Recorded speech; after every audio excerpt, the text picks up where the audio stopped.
말씀은 누가복음 11장 42절부터 44절까지 말씀이고요. 화 있을진저라는 제목으로 말씀을 증거하도록 하겠습니다. 먼저 제가 봉독하도록 하겠습니다. 화 있을진저 너희 바리새인들이여, 너희가 박하와 운양과 모든 채소의 11조는 들이되 공의와 하나님께 대한 사랑을 버리는도다. 그러나 이것도 행하고 저것도 버리지 말아야 할지니라. 화 있을진저 너희 바리새인들이여, 너희가 회당의 높은 자리와 시장에서 문안 받는 것을 기뻐하는도다. 화 있을진저 너희여, 너희는 평토장한 무덤 같아서 그 위에 밟는 사람이 알지 못하느니라. 아멘. 우리 함께 기도하십니다. 사랑을 받으신 아버지 하나님 감사합니다. 하나님이 우리를 사랑하시고 우리를 복되게 하셨고 오늘 우리가 이 땅 가운데 살아갈 수 있게 인도하시니 너무나 감사합니다. 하나님, 우리가 이제 말씀 듣습니다. 하나님, 말씀 들음에 있어 하나님 앞에 겸손하게 쓰게 하여 주시고 그 겸손한 마음을 가지고 내가 이 땅 가운데 그리스도로 살아갈 수 있는 힘을 공급받을 수 있는 귀한 시간들 되게 하실 걸 믿사오며 살아서 하신 예수 그리스도의 이름으로 감사하며 기도했습니다. 아멘.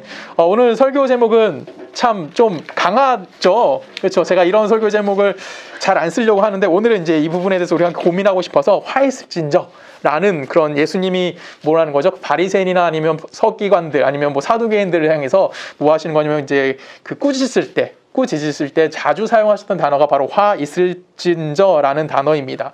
여기서 이제 예수님께서 보통 이 사람들은 우리를 누구라고 생각할 수 있냐면 종교적 기득권층이라는 표현을 쓰는 게 제일 맞는 것 같아요. 그래서 그들을 향해서 예수님께서 항상 이렇게 화를 내신다던가 그들을 가르치실 때 이 사용하셨던 이 화이스전이라는 단어를 통해서 오늘 우리 삶에서는 과연 어떻게 이 화이스전을 생각해 봐야 되는지, 또한 내가 그리스도인으로서 어떤 삶을 살아야 되는지 함께 고민해 봤으면 좋겠습니다. 우리가 지지난주라고 해야 되겠죠. 지지난주에 있었던 요나의 기도 여러분 다 기억하실 겁니다. 그 요나의 기도, 요나의 표적, 그렇죠? 하늘로부터 온 예수님이 하늘로부터 온 표적이 무엇이냐라고 물었을 때 내가 너에게 보여줄 것은 요나의 표적밖에 없다 라고 말씀하셨던 그 말씀 이후부터 연결되어지는 내용이 오늘 본문의 내용입니다. 그리고 이 본문의 내용이 조금 길어요. 그래서 중간 부분만 읽었고요. 오늘 부분은 37절부터 52절까지 내용을 전체적으로 볼 거예요. 그래서 먼저 37절부터 44절, 오늘 우리가 한번 읽은 그 부분까지는 바리새인이 등장하고요. 그 다음에 이 바리새인 내용 다음에서 45절부터 52절까지는 율법 교사와 관련된 이야기들이 나옵니다. 우리가 율법 교사, 그 다음에 바리새인, 뭐 사두개인 이런 식으로 얘기하면 너무나 많은 사람들이 등장을 해요. 그렇죠? 이들은 같은 것 같기도 한데 약간씩 다른 면들이 좀 있습니다. 그래서 오늘은 이 부분에 대해서 조금 먼저 살펴보기 원합니다. 먼저 이스라엘의 역사를 좀 먼저 생각해 봤으면 좋겠어요. 여러분 아시다시피 이스라엘의 역사는 누구부터 시작합니까? 누구부터 시작하죠? 아브라함부터 시작하죠. 하나님께서 갈대아 우르에 살고 있던 아브라함을 선택하십니다. 그리고 너 본토 시자 아베 집을 떠나라 라고 말씀을 하시고요. 그가 하나님의 말씀에 순종해서 어디를 도착하게 되죠? 가나안에 도착하게 됩니다. 그래서 여러 가지 시간이 흐르게 되고 이스라엘 백성은 어디에 가게 되냐면 애굽이라는 나라에 내려가서 살게 되어집니다. 그리고 몇 년이 지나냐면 약 400년 동안 그들은 이 애굽 땅에서 무엇이 되죠? 포로로서, 그렇죠, 노예로서의 삶을 살게 되고 하나님께서는 모세를 세우십니다. 그리고 그 모세를 인해서 어떻게 되죠? 이스라엘이 출애굽을 경험하게 됩니다. 그리고 하나님의 약속의 땅 어디로 이들이 이동하게 됩니까? 가나안 땅으로 이들이 이동하게 되고요. 이들이 가나안 땅에 들어가서 이제는 무엇을 하게 되죠? 하나님의 말씀대로 삶을 살기 시작하게 되어집니다. 그래서 먼저 이스라엘 백성들이 출애굽하면서 하나님께서 시내 산에서 이스라엘 백성이 뭘 주십니까? 그들에게 성막을 짓게 하셨고요. 그 다음에 우리가 레위기 시간을 통해 살펴봤던 것처럼 제사 제도를 그들에게 허락하셨고 율법도 그들에게 허락해 주셨습니다. 그리고 이제 여러분들 알다시피 이스라엘에서 2대 왕인 다윗 왕 때 어떤 일이 발생하기 시작하냐면 이제 다윗 왕의 마음에 내가 하나님을 위해서 성전을 세워야 되겠다. 그동안 성막밖에 없었기 때문에 이제 내가 하나님을 위해서 성전을 세워야지 라고 생각을 하고, 그때 대제사장이 누구냐면 사독이라는 사람이 있었습니다. 그래서 이 사독을 중심으로 해서 성전 공사가 준비되어지기 시작합니다. 그리고 여러분 알다시피 누구 때 성전이 완성됩니까?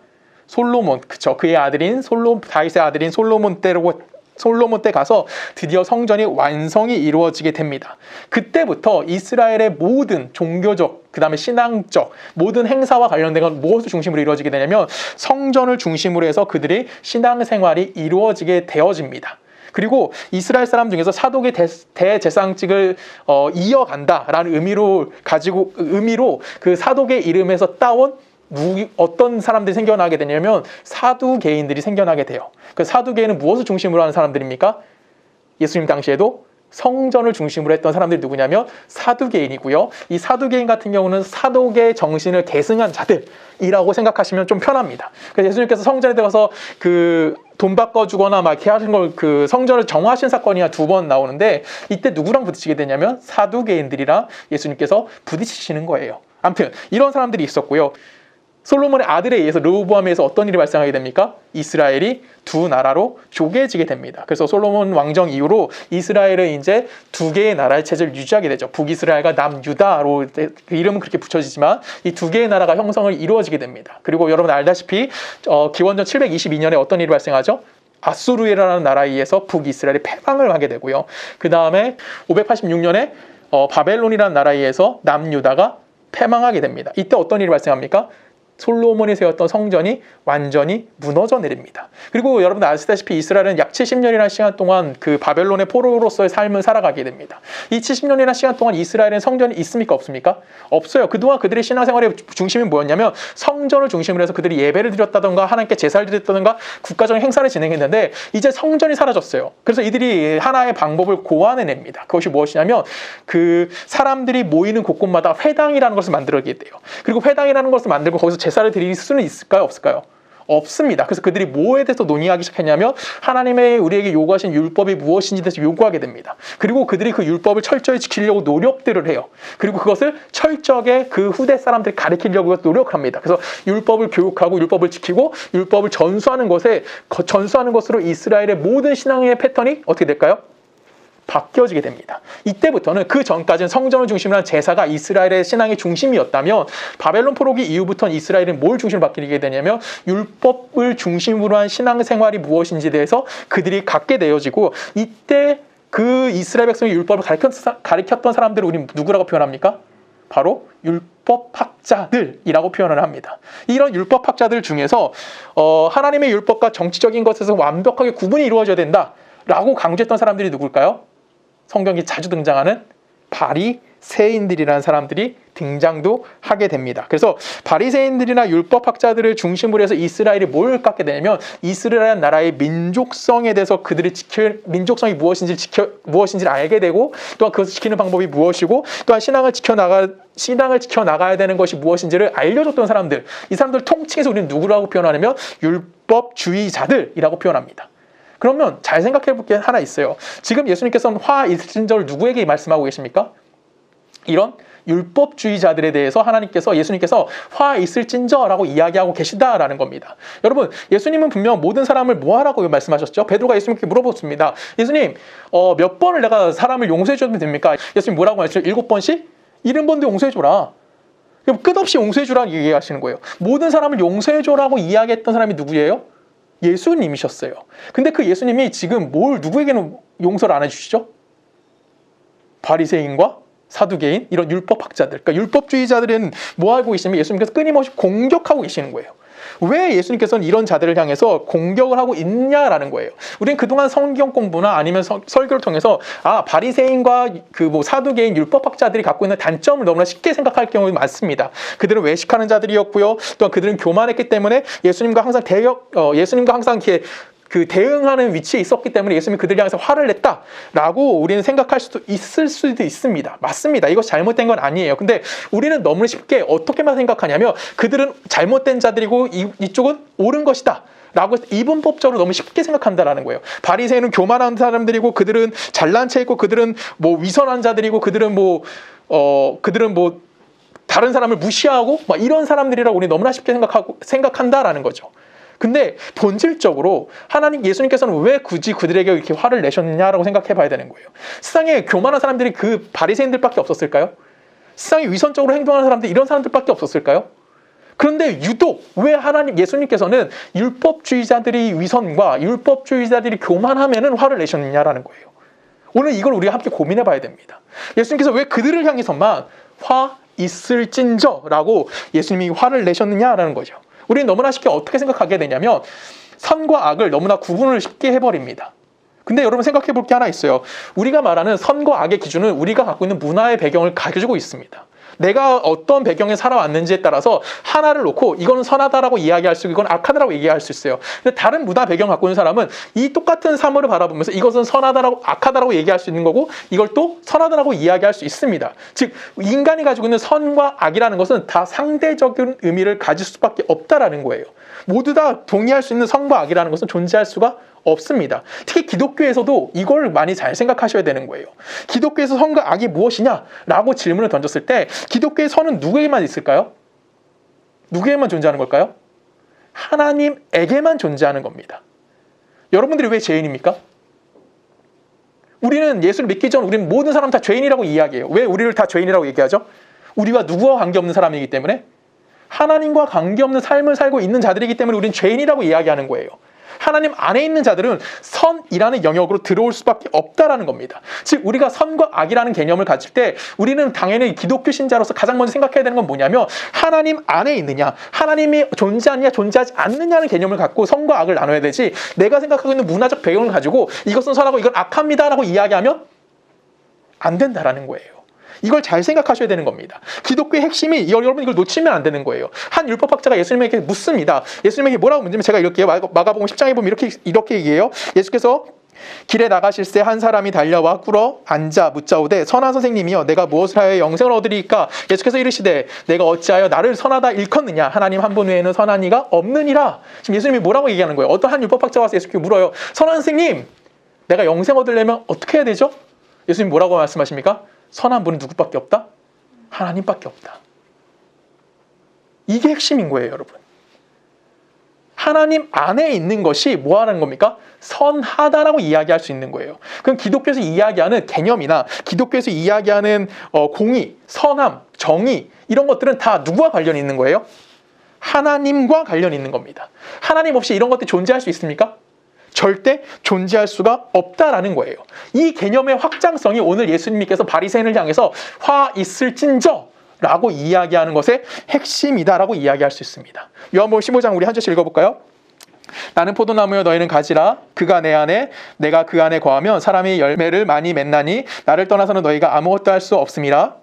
사람이 내 안에 거하지 아니하면 가지처럼 밖에 거머져 마르나니 사람들이 그것을 모아다가 불에 던져 흩으니라. 너희가 내 안에 거하고 내 말이 너희 안에 거하며 무엇이든지 원하는 대로 구하라. 그리하면 이루리라. 여기까지만 먼저 읽을게요. 자, 지금 예수님께서 포도나무 비유를 우리에게 말씀해 주십니다. 그리고 예수님께서 자기는 누구라고 표현합니까? 나는 포도나무다 라고 이야기하고 너희는 가지다 라고 이야기해요. 그러면 여러분 그 나무가 포도나무인 걸 확인할 수 있는 방법은 뭐죠? 가지에 열매가 맺혀 있느냐 없느냐를 보고 우리는 뭘 할 수 있는 거예요? 그 나무의 정체성을 확인할 수 있습니다. 그 나무도 있고 나무에 붙어있는 가지의 정체성도 당연히 뭘 통해서 확인될 수 있는 겁니까?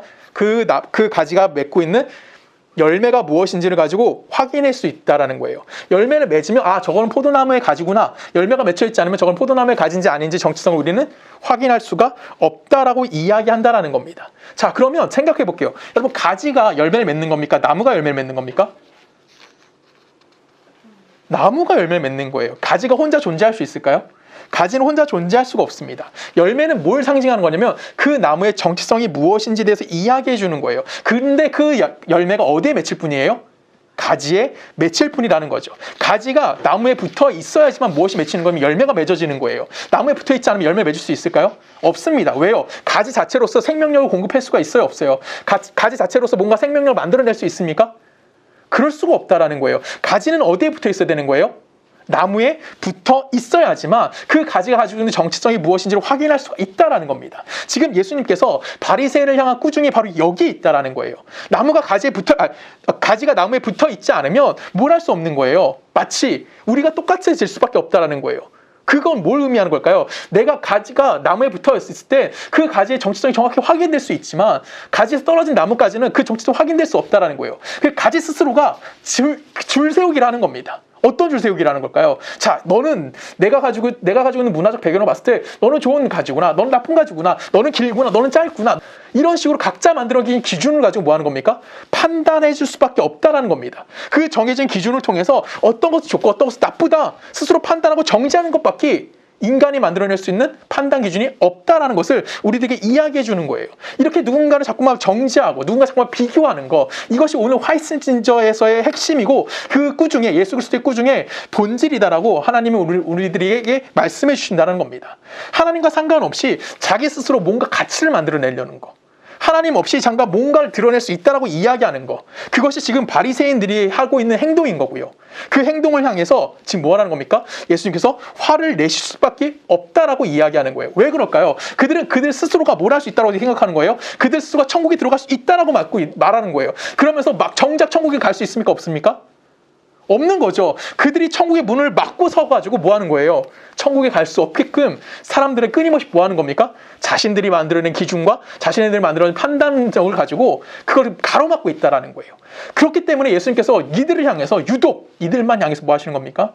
화이스진저라고 화를 내고 계시다라고 오늘 성경은 우리들에게 이야기해 주는 거예요.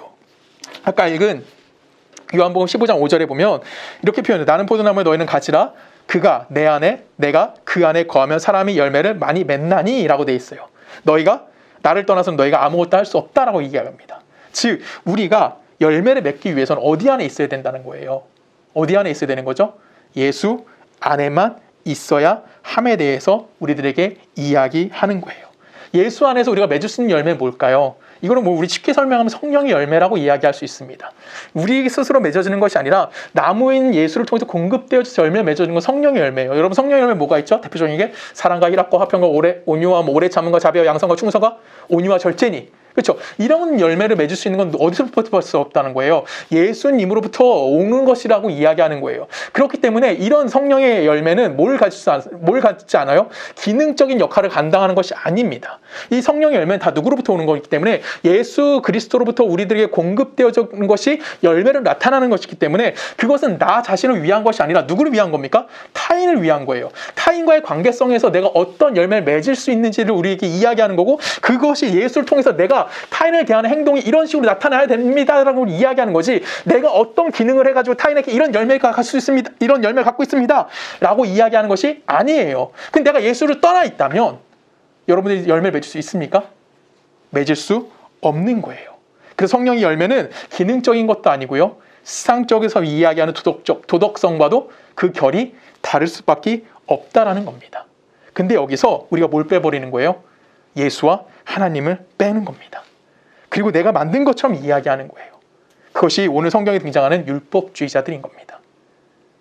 자기가 기준을 만들고 자기가 뭔가를 만들어내서 하나의 이념을 만들어내요. 그리고 그 이념을 가지고 누군가를 향해서 내가 너 사랑해라고 품어줍니까? 아니죠. 그 기준에 다다르지 못한 자들 향해서 뭐합니까? 정죄하고요. 그들을 찌르는 거. 그것을 지금 누가 하고 있다라는 겁니까? 이 율법주의자들이 하고 있다라는 겁니다. 여러분, 예수를 믿는다라고 이야기하는 것은 우리가 어디 안에 거하는 게 되는 거예요? 예수 그리스도 안에 들어와 살게 되는 거예요. 포도나무를 비유하면 포도나무에 가지가 붙어 있는 것, 그것이 뭐예요? 예수를 믿는 것이라고 이야기하는 겁니다. 그러면 내가 생각할 때 내가 예수 그리스도 안에서만 발견할 수 있는 게 뭐냐면 그것이 선이라는 거예요. 정의와 공의와 인애와 선, 이런 모든 것들은 어디 안에서만 발견할 수 있는 겁니까? 내가 어디에 있을 때만? 예수 그리스도 안에 들어가 있을 때만 내가 뭐 하는 거예요? 그것들을 발견해낼 수 있다라는 겁니다. 예수께서 우리에게 장신을 이렇게 표현하세요. 나는 길이요 진리요 생명이다 라고 말씀하십니다. 예수님만이 뭐가 되신다는 거예요? 길이 되시는 거고 진리가 되시는 거고 생명이 되시는 거예요. 근데 이 말씀을 예수님이 뭘 근거로 해서 말씀하시는 거냐면 십자가를 근거로 해서 말씀하시는 겁니다. 예수님이 이 십자가를 근거로 해서 말씀하신다는 건 뭘 얘기하는 거냐면 예수님과 상관없이 무엇이 등장할 수 있다는 거예요? 진리도 등장할 수 있고요, 길도 등장할 수 있고요, 그 다음에 뭐 생명도 등장할 수 있다라는 거예요. 근데 이것은 뭐 할 수밖에 없다는 거예요? 누군가를 판단하는 것밖에 하지 못한다라고 이야기하는 겁니다. 우리가 대표적으로 잘하는 게 뭐예요? 내가 가진 기준을 가지고 뭐 합니까? 저 사람을 향해서 이 사람은 틀렸고 이 사람은 맞았어. 그럼 이 사람 맞은 사람은 내 편, 틀린 사람은 남의 편. 이렇게 나누는 것밖에 누가 할 수 못하는 거예요? 우리 인간이 할 수 있는 것은 여기밖에 없다라는 겁니다. 근데 예수를 믿는다라는 것은 뭐 하는 거예요? 그런 나눔을 하지 말아야 한다라는 겁니다. 누군가를 정죄하거나 공격함을 통해서 상처를 주는 것이 그리스도인으로서 나타나야 되는 행동이 아니라는 거예요. 여러분, 우리는 이걸 잘 생각하셔야 되는 겁니다. 내가 누군가를 판단하는 건 옳은 걸까요? 잘못된 걸까요? 옳다, 잘못됐다라는 개념을 떠나서 이것이 해야 될까요? 말아야 될까요? 안 하는 건 아니에요. 분명히 내가 기준을 가지고 어떤 사람을 판단해야 되는 것은 당연히 있을 수 있는 일입니다. 근데 성경에서 그 사람을 향해서 정죄하지 말라라고 이야기하는 거, 이건 뭘 얘기하는 걸까요? 단순히 내 편, 네 편을 나누라는 얘기가 아니에요. 뭘 얘기하는 거냐면 네가 남을 정죄해봤자 너 스스로 뭘 채울 수 없다는 거예요. 네 삶의 부족한 부분을 채워낼 수 없다는 거예요. 우리 계속해서 말씀 보면서 이야기하는 게 뭐예요? 내가 누군가와 비교함을 통해서 나의 정체성을 확인할 수밖에 없다라고 이야기하는 게 인간의 삶이라는 거예요. 근데 성경은 그게 아니라고 우리에게 얘기하는 겁니다. 뭐라고 얘기하는 거예요? 네가 예수 안에 있어야지만, 예수로부터 공급되는 삶을 살아야지만 네가 네 삶을 채울 수 있는 거지, 너 스스로는 뭐 할 수 없다? 그 삶을 채워낼 수 없다라고 얘기하는 겁니다. 니체는 우리에게 이렇게도 얘기했어요. 뭐라고 얘기했냐면 인간은 끊임없이 권력을 추구하지만 결국 자유를 얻지 못한다라고 이야기합니다. 그리고 모든 인간은 허무주의에 빠져 있다라고 얘기하면서 인간이 가지고 있는 실상이 무엇인지를 우리에게 이야기해줘요. 우리는 그 삶을 살 수밖에 없는 겁니다. 저는 안 그럴까요? 여러분들은 안 그러십니까? 제가 남을 판단하지 않을까요? 남을 비교하지 않을까요? 남과 비교해서 나의 삶을 좀 더 나아졌다는 것을 이야기하고 싶어 하지 않을까요? 저도 누군가와 이야기할 때, 특히 이제 목사님들이나 전도사님들이랑 이야기할 때 자꾸만 나는 예수 믿는 것을 두고 잘 믿었냐 못 믿었냐, 옳으냐 그르냐를 끊임없이 저도 이야기해요. 저 역시도 뭐 하는 거예요? 누군가를 자꾸만 내가 만들어진 기준을 가지고 내 기준에 못 미치면 옳지 않은 사람, 내 기준에 도달했으면 저 사람은 좋은 사람, 이렇게 우리는 이야기한다는 거예요. 우리의 옳음이나 나의 그름에 대해서 뭐라고 얘기해준 거예요? 내 기준을 가지고 이야기한다는 거예요. 근데 그리스도는 뭘 해야 되는 겁니까? 내가 옳음에 대해서 이야기할 때, 내가 바르지 않은 것을 이야기할 때 그 앞에 항상 누가 서 있어야 되는 거예요? 예수 그리스도가 서 있어야 되는 거예요. 예수님 없이 내가 누군가에게 그런 말을 한다는 것은 그 사람을 뭐 하는 겁니까? 죽이는 수밖에 없다라는 것을 우리들에게 성경은 이야기해 주는 겁니다. 계속해서 좀 읽어볼까요? 요한복음 15장 8절부터 읽을게요. 너희가 열매를 많이 맺으면 내 아버지께서 영광을 받으실 것이요 너희는 내 제자가 되리라. 아버지께서 나를 사랑하신 것 같이 나도 너희를 사랑하였으니 나의 사랑 안에 거하라. 내가 아버지의 계명을 지켜 그의 사랑 안에 거하는 것 같이 너희도 내 계명을 지키면 내 사랑 안에 거하느니라 라고 얘기합니다. 지금 여기서 10절에 보면 내가 아버지의 계명을 뭐 한대요? 지켰대요. 여러분, 하나님의 율법이나 하나님의 계명을 지킨다라는 것은 이 법은 누구의 것이라고 얘기하는 겁니까? 하나님의 법이다라고 이야기하는 거예요. 그렇죠? 그리고 그것은 결론적으로 내가 뭐 하는 겁니까? 그 하나님의 뜻에 내가 뭐 하는 거예요? 순종하는 거. 우리 좀 강한 말을 표현하면 내가 하나님의 뜻에 내 자신을 무엇시키는 겁니까? 굴복시키는 거예요. 그래서 내가 그 안에 들어가서 삶을 살아가고 있다라고 이야기하는 겁니다. 지금 여기서 그 얘기를 하는 거예요.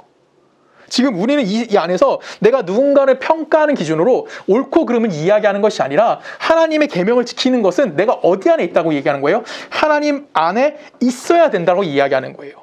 내가 하나님 안에서 그 계명에 순종하는 거지, 누군가를 판단하는 기준으로 하나님의 계명을 갖다 대면 된다 안 된다? 안 된다고요. 우리가 맨날 여기서 쓰러진다고요. 자꾸만 난 누군가를 판단하는 기준으로 하나님의 말씀을 끌고 와서, 하나님의 계명을 끌고 와서, 여러분 하나님의 계명은 뭐 하느라고요? 내가 순종하는 거예요. 정죄하는 용어로 쓰는 것이 아니라 하나님의 계명과 하나님의 율법은 내가 하나님 앞에, 하나님의 뜻 앞에 내가 굴복합니다.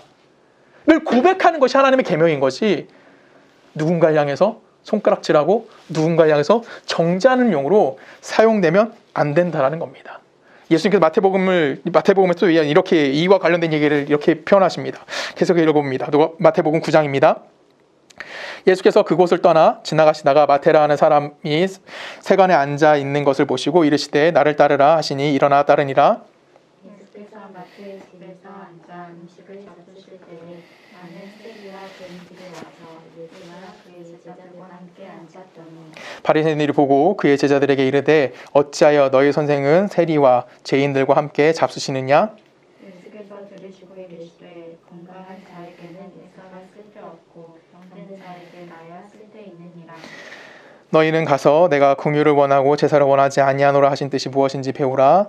나는 의인을 부르러 온 것이 아니요 죄인을 부르러 왔노라 하시니라. 아멘. 지금 예수님께서 또 누구랑 싸우시는 겁니까? 여기도 바리새인과 또 충돌하십니다.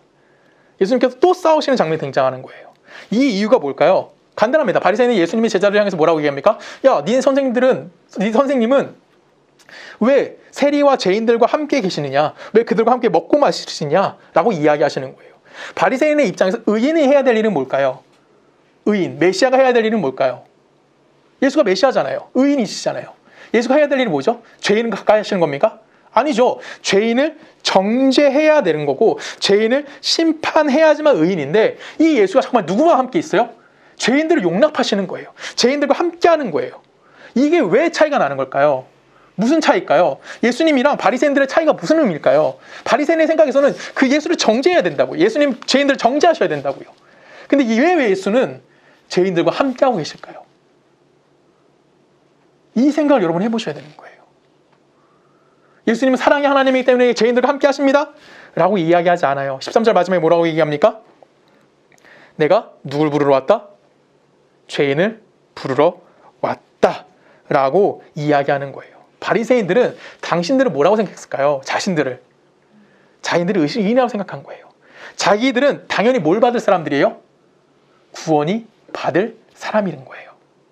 그들은 구원을 받아야 돼서 뭔가 해야 될 사람들이 아니에요. 이미 그들은 선민이기 때문에 뭔 자들이에요? 하나님의 구원이 있는 자들이라고 생각했다고요. 근데 예수님이 뭐라고 말씀하시는 겁니까? 지난주 요나와 같이 하나님의 구원이 필요한 상태에 너희들이 있다라고 이야기하시는 겁니다. 여러분, 누가 죄인일까요? 예수가 구하러 온 죄인은 누굴까요? 예수를 구하러 온 죄인. 아까 읽었던 요한복음 15장에서 말씀을 끌어온다면 누굽니까? 나무로부터 떨어져 나간 가지. 가지 혼자의 힘으로 무언가 살아나기 위해서 노력하고 있는 모습으로 노력하는 모습. 그것이 뭐라는 거예요? 죄인이다라고 이야기하는 겁니다. 여러분, 가지가 나무에서 떨어진다고 당장 죽나요? 안 죽어요. 그 가지 내에서도 뭔가 나타내기 위해서 뭔가 노력할 수도 있습니다. 근데 그 가지로서는 무엇이 없습니까? 생명력이 그 가지 안에는 있을 수가 없어요. 곧 가지 안에 있는 영양분의 생명력이 끊겨버리면 열매를 맺을 수 있습니까? 절대 맺을 수가 없습니다. 꽃도 피우지 못하다라는 거예요. 그래서 마태복음 9장에서 세리 마태의 이야기에서 예수님께서 누구의 얘기를 갖고 오시냐면 호세아 선지자에 나오는 이야기를 갖고 오십니다. 우리 13절에 제가 잠깐 읽을게요. 너희는 가서 내가 긍휼을 원하고 제사를 원하지 아니하노라. 이 호세아서에 나오는 말씀이거든요. 이 말씀을 예수님께서 지금 먼저 하시는 겁니다. 예수님께서 무엇을 원하신대요? 긍휼을 원하신대요. 예수님 뭘 원하지 않으신대요? 제사를 원하지 않는데요. 자, 이거는 우리는 하나님 앞에 내가 사랑하는 마음을 갖고 가면 된다. 하나님께 형식적인 것은 다 철폐하자. 이런 얘기는 아니에요. 여러분, 이 제사가 뭘까요? 제사. 아까 율법이랑 똑같습니다. 뭐죠? 하나님의 요구에 내가 순종하는 거예요. 그게 제사가 갖고 있는 의미인 거예요. 근데 그 순종이 앞서 예수님 먼저 뭐가 필요하다고요? 긍휼이 필요하다는 겁니다. 쉽게 말하면 예수 그리스도의 사랑 안에 들어오는 것이 무엇보다 앞서야 된다는 거예요. 순종하고 내가 행동하는 것보다 앞에 있어야 한다는 겁니다. 즉 예수를 믿는 것이 먼저라는 거예요. 예수를 믿고 나서 내가 그 다음에 뭐 하는 겁니까? 순종하는 거지, 순종함을 통해서 내가 예수를 믿게 되어지는 것이 아니라는 거예요. 무슨 말씀인지 아시겠죠? 가지는 무엇을 만들어낼 수가 없습니까? 생명을 만들어낼 수가 없습니다. 그래서 가지는 어디에 붙어 있어야 되는 거예요? 줄기에 붙어서 생명력을 공급받아야지만 뭘 맺게 되는 겁니까? 열매를 맺게 되는 겁니다. 그럼 그 열매는 누구 거예요? 가지 겁니까? 줄기 겁니까? 줄기 거예요. 그 열매가 갖고 있는 모든 영광은 누가 갖게 되는 겁니까? 가지가 갖는 게 아니라, 우리가 갖는 게 아니라 하나님이, 그 나무가 그 모든 영광을 가지게 되어진다는 겁니다. 그래서 이것을 좀 더 쉽게 우리가 이해하기 위해서 예수님께서 제자들에게 세 계명을 주실 때 하신 말씀을 좀 우리가 생각해 보면 됩니다. 제가 읽습니다. 요한복음 13장인데 34절입니다.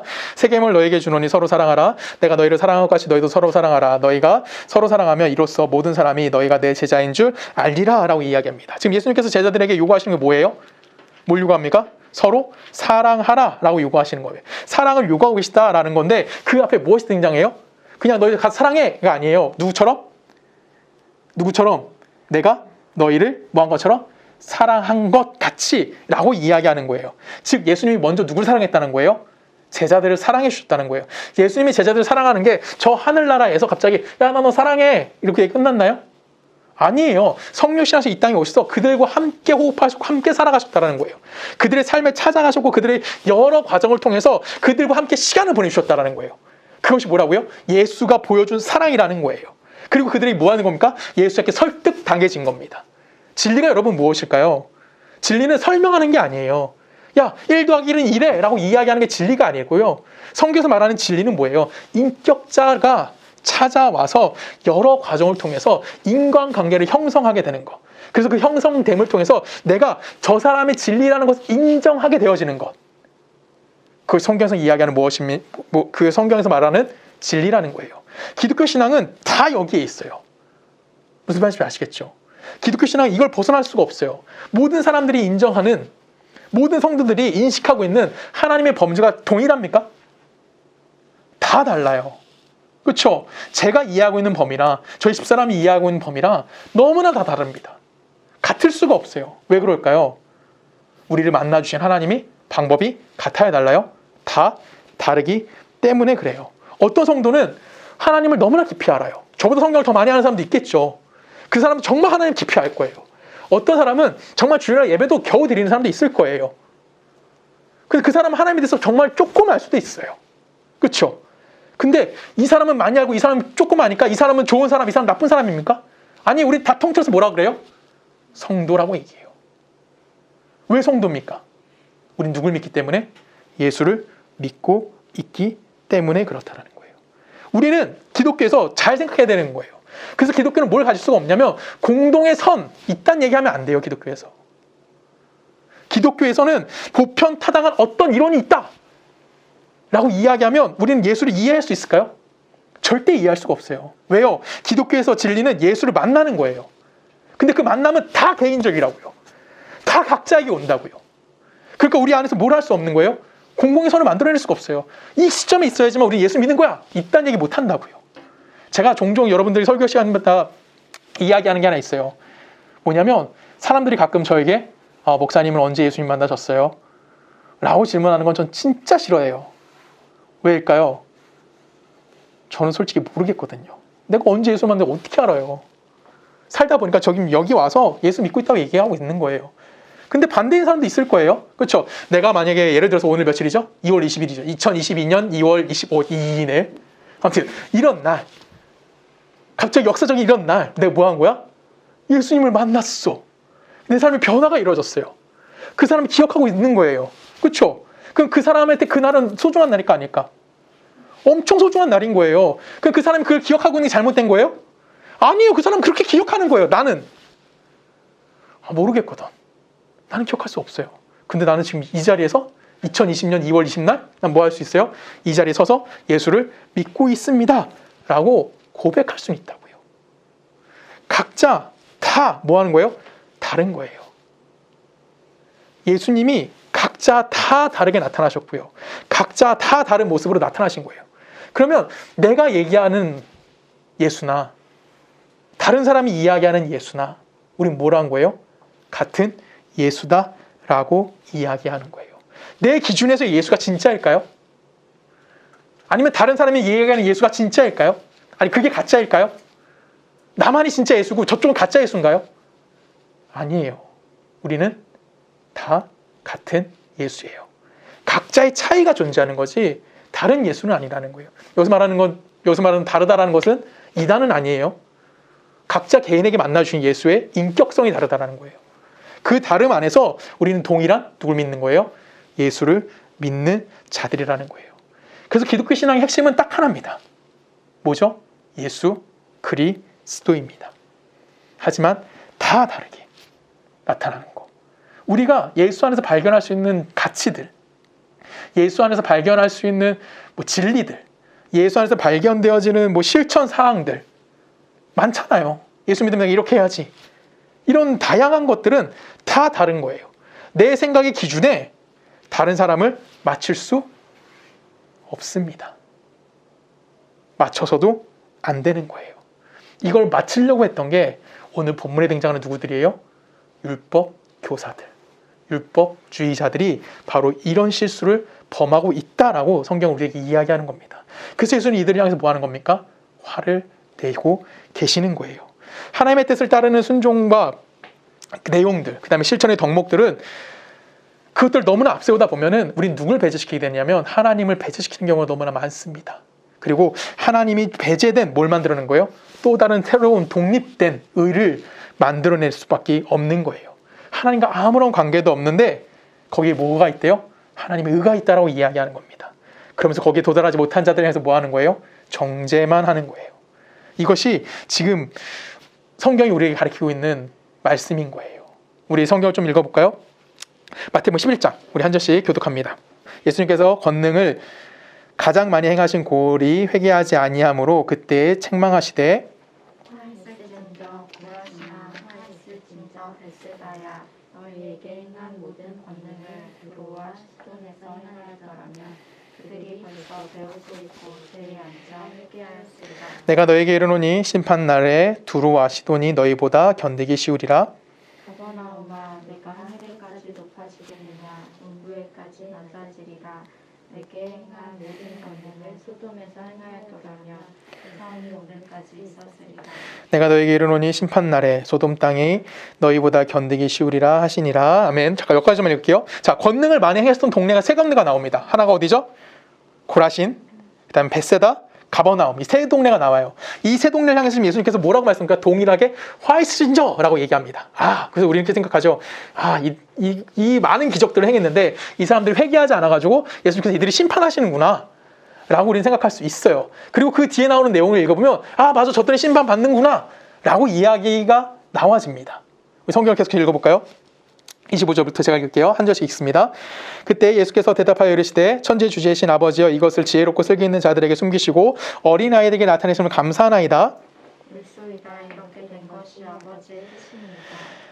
내 아버지께서 모든 것을 내게 주셨으니 아버지 외에는 아들을 아는 자가 없고 아들과 또 아들의 소원대로 계시를 받은 자 외에는 아버지를 아는 자가 없느니라.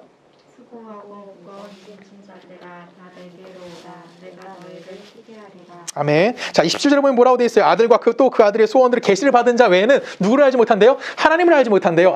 그러면 정말 그렇구나.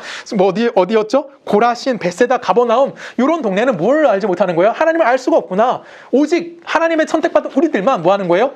하나님을 알고 그 하나님이 우리에게 뭐를 한다고요? 수고하고 무거운 짐진 자들아 너희들 다 내게로 와. 내가 너희 뭐하게 해줄게? 쉬게 해줄게. 쟤네는 멸망받는 거고 니들은 내가 쉬게 해줄게. 되게 꿀송이처럼 아름다운 말씀 아닌가요? 근데 여기서 그런 말씀 하실 건가요? 그쵸, 아니에요. 여기서 뭐에 대해서 얘기할까요? 화이스진저 고라시나, 화이스진저 벳세다야, 화이스진저 가버나움아 내게로 와라. 내가 너희를 쉬게 하겠다.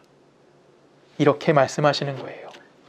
이것이 상실되어지면요, 이것이 말이 안 되고 이런 공식이 나오지 않으면요, 예수 그리스도의 십자가는 존재할 수가 없는 겁니다. 여러분, 예수 그리스도가 십자가에 달렸을 때 예수를 향해서 욕했던 자들 향해서 지금 마지막에 뭐라고 하십니까? 아버지요, 저들이 하는 짓을 알지 못합니다. 그들을 뭐 해주세요? 심판해 주세요? 벌해 주세요? 아닙니다. 뭐 해주세요? 용서해 주세요. 예수님의 기도였어요. 그게 십자가인 겁니다. 우리가 그거를 잊어서는 안 되는 거예요. 이것이 여러분의 신앙생활에서, 저의 신앙생활 속에서 항상 기억되어져야 되는 뭡니까? 신앙의 본질인 겁니다. 우리의 신앙, 우리가 예수를 믿고 알게 된 사랑, 정의, 공의, 진리, 또한 내가 어떤 걸 실천해야 되는지, 어떤 것이 하나님의 뜻이라고 이야기하는지, 그것을 내가 어떻게 이해하고 있는지에 대해서 질문하는 것이 오늘 성경의 화 있을 찐저이고요. 그것을 내가 알아가야 하는 것이 오늘 설교의 핵심이다라고 여러분들이 이야기하는 겁니다. 만약 내가 하나님의 뜻이라는 것을 가지고 명분 삼고 그 명분 삼음을 통해서 내가 실천을 합니다. 그리고 그것에 도달하지 못한 자들 향해서 내가 정죄한다면, 내가 그들을 판단한다면 여러분들은 어떤 신앙을 갖고 있는 거냐면 매우 가난한 신앙을 가지고 있는 거예요. 영적 가난함에서 우린 벗어날 수가 없는 겁니다. 예수를 믿는다라고 이야기하지만 우리 안에 예수의 넉넉함이 없어요. 예수를 믿는다라고 이야기하면서 우리는 맨날 고달프고 고단함만 가지고 있습니다. 여러분 솔직히 그렇지 않으십니까? 여러분 예수 믿으면서 우리는 맨날 하는 말이 있죠. 저 사람은 왜 예수 믿으면서 저렇게 행동하지? 교회들을 향해서 저 며칠 전에도 어제였네요. 어제도 권성희 전사를 잠깐 만났는데 이야기하면서 코로나 때문에 교회가 많이 욕먹었지. 맞아요. 막 그러면서 제가 어느 교회 욕했게요? 저 교회 이름 몰라요. 어딘지. 분무기 뿌린 교회. 코로나 초기에 입에다 소금을 뿌린 교회가 있었어요. 코로나 확진된 막 이런 교회 있었어요. 그래서 한국 교회가 지금 코로나에 가장 대표적인 표적받았던 교회가 그 교회부터였거든요. 그 교회 욕했어요. 저 어제. 우리는 못밖에 없는 거예요. 정죄하는 것밖에 남지 않았어요. 그것이 지금 본문에 등장하는 율법주의자들인 겁니다. 그들 향해서 누가 오셨습니까? 그런 나를 향해서 누가 오셨죠? 예수 그리스도가 이 땅에 오신 거예요. 예수의 오심은 여러분의 능력, 여러분들이 가지고 있는 권위, 여러분들이 갖고 있는 의로움보다 더 크신 겁니다. 그 예수가 우리들에게 왔어요. 우리는 아무리 잘나봤자 할 수 있는 게 뭐예요? 네 편, 내 편 나누고 옳고 그름이 무엇인지 나누는 정도밖에 못하는 거예요. 그런 우리들에게 예수님께서 오셔가지고 우리의 정체성이 무엇인지를 이야기해 주는 겁니다. 너희는 가지다. 나는 포도나무다. 너희는 생명을 생산해낼 수가 없다. 그러니까 우리는 뭘 할 수 없는 거예요? 남을 판단하고 남에게 분노할 필요가 없다라는 겁니다. 우리는 그런 존재성을 가진 자들이에요. 우리가 가진 예수를 통해서 우리는 세상을 바라볼 수 있어야 되는 거고요. 내가 가진 힘을 가지고 이 세상을 품는 게 아니라요. 예수라는 이름으로 이 세상을 품어야 하는 겁니다. 여러분 이 세상은 어떤 곳입니까? 오늘 여러분 삶은 살고 있는 이 세상은 어떤 곳이죠? 너무나 희망이 사라진 시대입니다.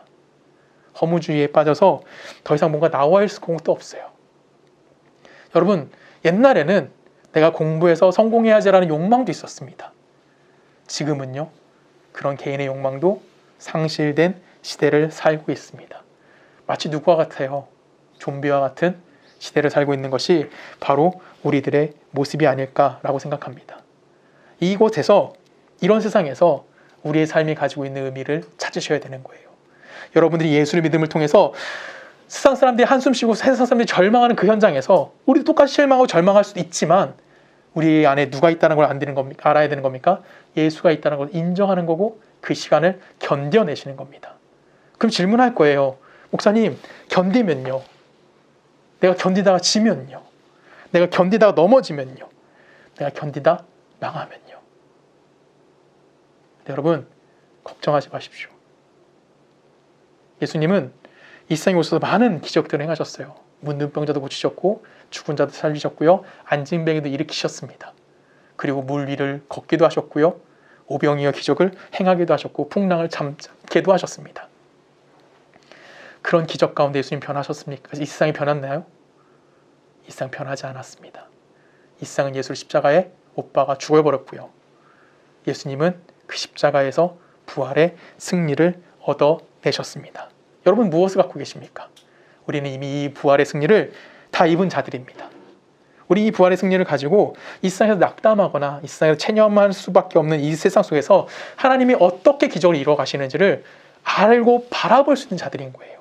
그것이 예수 믿는 자들이 뭐 하는 겁니까? 가지고 있는 복인 거고요. 그 세상 속에 함몰되어져 가고 있는 사람들 향해서 오늘 예수님은 뭐라고 말씀하시는 겁니까?